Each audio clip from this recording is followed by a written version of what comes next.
What's up guys, Mike here, the Detroit Borg with my unboxing and review of the Google Nexus 10. So this joins the Nexus 4 and Nexus 7, which now gives us a complete range of Nexus devices to pick from.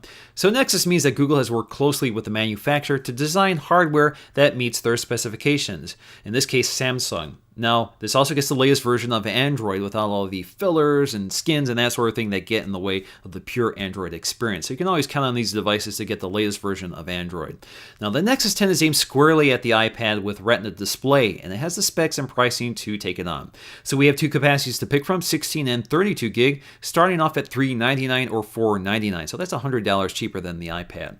Now, unlike most Android tablets, there is no SD expansion in this case. So you have to choose your capacity wisely, although you probably can get by with 16 gig unless you store a lot of photos, movies, and music. Now, unlike the iPad, there is no cellular version here, at least at the time of filming, but one may show up later like it did with the Nexus 7. Now, spec-wise, we have a dual-core 1.7 GHz Exynos 5 processor and 2 gigs of RAM. But the most interesting spec here is the display resolution, which we'll talk about once we get it booted up. Now, all Nexus devices have very similar packaging, so you kind of have a black box with a sleeve you have to pull off, and we just have to cut some seals. And inside the box, we'll find our plastic wrapped Nexus 10 on the top, and we'll take a look at that in just a minute. Also in the box is the standard array of accessories. This includes a micro USB charging cable. We also get a quick start guide and some warranty information. And we get a USB wall adapter with a removable plug, so you can either change the adapter depending on where you are in the world, or you can add an extension cable. Now, getting back to the Nexus 10, there are two pieces of plastic on the back, one covering the removable accessory panel and another covering the body. On the front, we also have another piece of plastic covering the glass, which is a Gorilla 2 glass panel, which is scratch resistant and pretty durable. Now, the design of the Nexus 10 is different than most tablets. So instead of a straight-sided tablet with rounded corners, the Nexus 10 kind of has a slight curve to the edges. We also have a very textured rubbery plastic material on the back, which is very grippable, but it also tracks a lot of fingerprints and it's kind of hard to keep clean. Now on the back, we also find our camera, which is a 5 megapixel camera with autofocusing. We also have an LED flash and the microphone nearby. This is good for 1080p video at 30 frames per second and features all the things we're used to. Again, autofocusing, auto exposure, face detection, and more. Now around the camera is a removable accessory panel. Samsung has actually designed a cover which snaps right into this opening, and that basically acts as a cover for the front glass as well as a prop. Behind the cover, we'll find some of the product information, and there are metal panels at either end of the opening, which appear to be part of the speaker assembly. Now, along the front, we'll find our display flanked by a large set of stereo speakers, which face the user. This makes for one of the best sounding tablets I've used.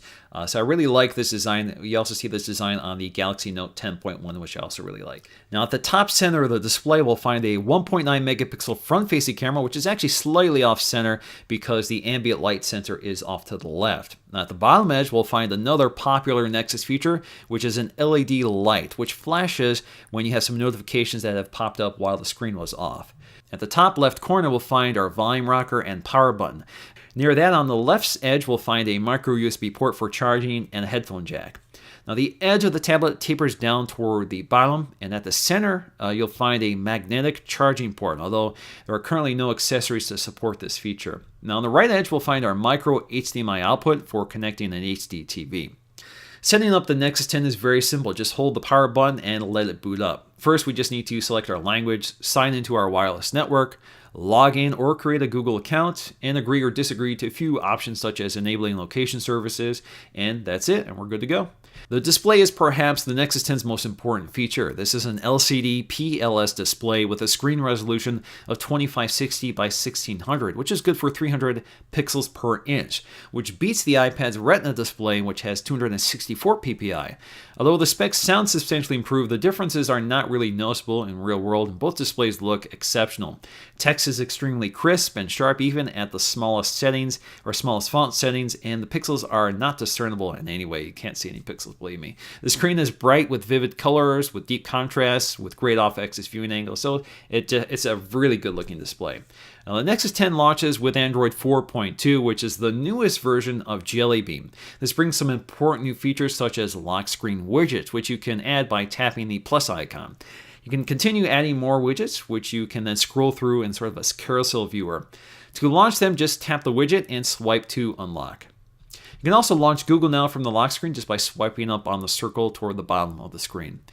Now on the Nexus 7 and 10, you have two drop-down menus. Swiping down from the screen on the left side by the notifications gives you your notification panel. Now swiping down on the right side near your clock and battery indicators gets you straight to quick settings, which is where you can manage some of the most frequently used options such as screen brightness, networking, Bluetooth, and more. The Nexus 7 and 10 also feature multiple account logins, so multiple users can use this device without affecting what the other person is doing. To enable this, go to Settings, Users, and Add Account. Now the user will need to go through the same setup process you went through when you set up the tablet for the first time. Once complete, you can now use the tablet as if it were your own, so you can install your own apps, you can sync your own information such as calendars, bookmarks, you can even change your own wallpaper, that sort of thing. You will also see all the users appear on the lock screen, so you can quickly launch into any of the accounts from the lock screen. Now, another big feature here is a swipe keyboard, which works system-wide. Here you can type a message in by tracing your finger to the letters on the keyboard. The software can predict what you intend to type, and you'll see the words appear on the screen while you're swiping it. It works extremely well, although this feature makes less sense on a two-handed tablet, and I kind of wish Google had integrated a thumb keyboard like the iPad or even the Galaxy Note 10.1 from Samsung. The Camera UI app has also been completely redesigned, so you kind of have a new tap to focus animation. So you'll see these little green indicators let you know when the image is in focus. You also have pinch to zoom with additional UI information. You can also tap anywhere on the screen to bring up your settings and to quickly toggle through them, such as launching HDR, changing your cameras, modifying the flash settings, exposure, etc. We also have the new Sphere mode, which allows you to take a 360-degree panorama. I've already done this demo on the Nexus 4, and the principles are the same. The camera uses the gyroscope and accelerometer to coach you through the process. So basically, you line up the camera with these blue dots in real time, and the camera will take the photos for you, and once you're done, they will knit them together and color correct them and white balance them and everything like that, and you can now scroll through it in your gallery. So it works actually pretty well. Now in terms of camera performance, quality is pretty good for a tablet. So it's right up there with the iPad, for example, but it's really nice to have an LED flash, especially for stills. Video is recorded at 1080p and looks pretty good with great color accuracy and exposure compensation. Now just to demonstrate the front-facing camera, which I'm shooting with right now, this is a 1.9 megapixel sensor capable of recording video at 720p. This is pretty typical territory for most front-facing cameras. You have to have at least HD in there somewhere. So we have 720p. 1.9 is better than a lot of sensors, which are usually around 1.3. So it does a pretty good job. And you can even take photos while you're filming just by tapping the screen. While recording video, you can also snap images just by tapping the screen. Now, this feature removes the ability to tap to focus, so the camera does this continuously and automatically. It seems to do it very well. The Gallery app has also added a lot of new editing options. This includes the standard array of effects and even borders, kind of similar to Instagram.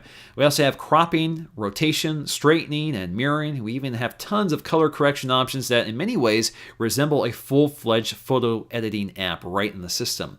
Now to the right, you'll find your complete editing history, which you can cycle through and tap on and see what changes have been made, and you can reset all this to get it back to the original photo. Gaming on the Nexus 10 is also very impressive with that large high-res display, and the audio quality is unrivaled with those stereo speakers, so the gaming experience is actually surprisingly good on the Nexus 10.